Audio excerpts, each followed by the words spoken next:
This is Dr. Stewart from Timonian Foot and Ankle Center. I'd like to spend a little time talking about athlete's foot. Athlete's foot is one of the more common conditions we see in our practice, and it's a common condition amongst all ages. We see it in children, we see it in middle-aged adults, we see it in elderly people, we see it in everyone. And it's a common problem that can be quite irritating, quite frankly. If you've ever had it, I've had it myself, it can be very itchy. You can just get this itching and scratching in your feet. You can get moisture to your feet. You can get dryness to your feet. It can present in many ways. Generally speaking, it's a benign process. It doesn't really cause major health problems. However, it can, in certain cases, if it gets really uncontrolled, cause secondary infections. And we'll get into that in a minute. But athlete's foot, or tinea pedis, is caused by fungus. And fungus are organisms that naturally live on our skin. And when these organisms become very prevalent or high in numbered, they can cause this infectious process. A lot of patients come into the office and they have this buildup and scaling of skin on their feet, and they don't even really know it's there and it's not causing them any problems. Other times people will come in and they just complain of unremitting itching or wetness between their toes, and there's some odor associated with it.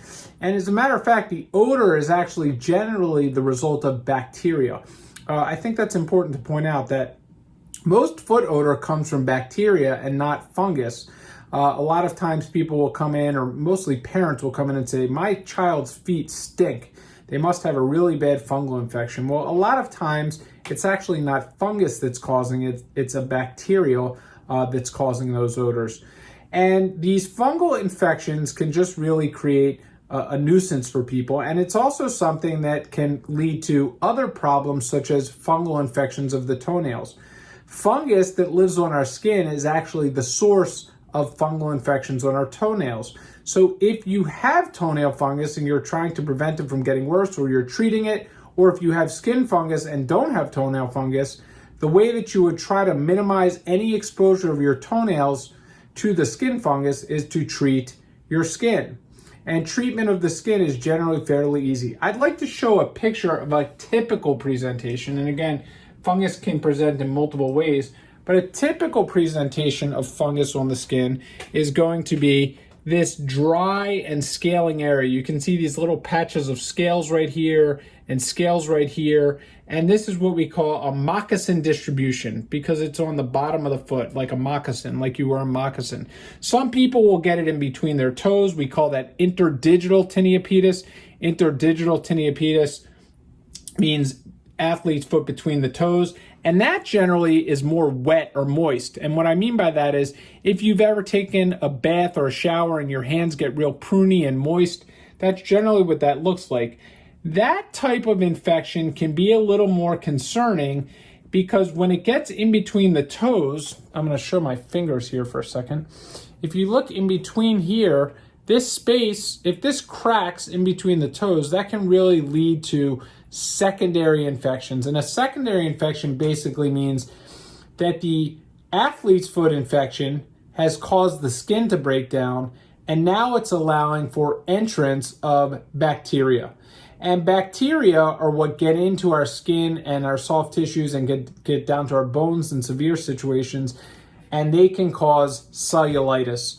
And if the condition gets really bad, cellulitis can spread, and in very rare and extreme circumstances can cause many other problems, such as sepsis and limb loss. And that's extremely uncommon, but it is something that can happen, and you need to be aware of it. So in very, very, very rare circumstances does a secondary bacterial infection lead to a major complication, but it can occur. In most cases of athlete's foot that we see in the practice, or that we see in general, this is a fairly benign process, but again, it can just have a lot of symptoms that bother people. It can create a lot of dryness and scaling to the skin. It can create irritation, itching, which makes you want to rub, and it sometimes can disturb people's sleep.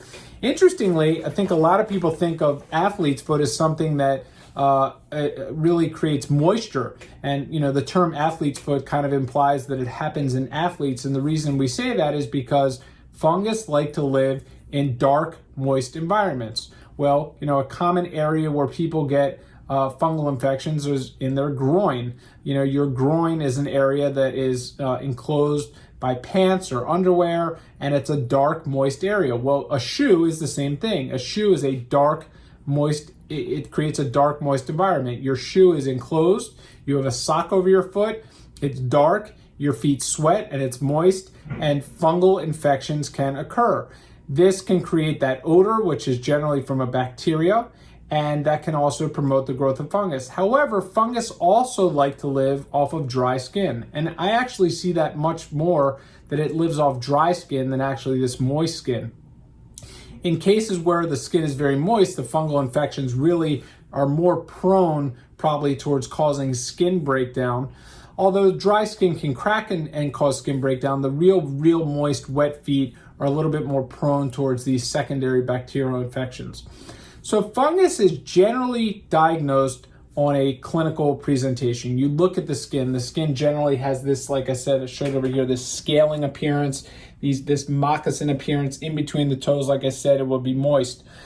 Sometimes you can have these vesicles in the arch of the foot. Back here, you have these little red dots, and they can be extremely painful, and that generally occurs in the arch of the foot. You can also have these big plaques of fungal infections, and in rare cases you can get these big ulcerations. So we generally make a clinical diagnosis, means if it looks like fungus and it has the presentation of fungus and the symptoms of fungus, it's generally fungus. If we're not sure, we can always biopsy the skin or take skin scrapings. We can literally just kind of scrape some of the skin off. We put it in a little envelope and we send it to our lab, where they will do some stains, or they will do a KOH preparation where they're looking for something called fungal hyphae, which are the features of fungus under a microscope. And then we treat these generally with topical medications. And we want to not only treat the fungus, but we also want to address the other factors. So for example, you want to make sure you're following proper hygiene. I know most of us follow proper hygiene, but believe it or not, some people don't follow proper hygiene. You want to wash your feet every day. You want to wear clean socks every day. You want to make sure you're not wearing the same shoes for 10 years in a row, and making sure you're cleaning the insides of your shoes out by taking the insoles out and wiping them down with a moist cloth and letting them dry overnight. You can spray the insides of the shoes with some silver binding agents, which will bind fungus and bacteria and can really cut down on that odor. If the feet are real moist, we can really address the hyperhidrosis, which is sweating, with topical medications like Drysol. As a matter of fact, I saw a young man today who I treated for fungus, and his skin was sweating like crazy, and we put him on this medication called Drysol, and he came back and he said, my God, the sweating in my feet is gone and my fungus really has resolved. And we use topical creams to treat the fungus generally. Sometimes we'll use sprays. I really reserve sprays for people that are having more moisture on their feet, because sprays tend to dry out the skin. And in my practice, I tend to see more fungus with dry and scaling skin, kind of like in this picture. So when I see fungus with dry and scaling skin, I want to use a product that has a keratolytic agent. So keratin are your skin cells. Lytic means to break down. Keratolytic means break down skin cells. So we want to use something with urea, which will break down skin cells. And then we also want to use an antifungal agent. And there are some creams that we recommend that really can do that. You also can address the other ways to address the sweating and moisture and perspiration is to use medicated baby powder. There are some soaking solutions that can dry this out, and just using common sense. These are frequently spread through gym locker rooms, college dormitories. So if you're taking a shower in a public place, not a bad idea to put on some shower shoes or flip-flops to try to avoid the spread of this. This is generally, like I stated earlier, a benign process. Most people who have this we see are healthy. They have no underlying health problems.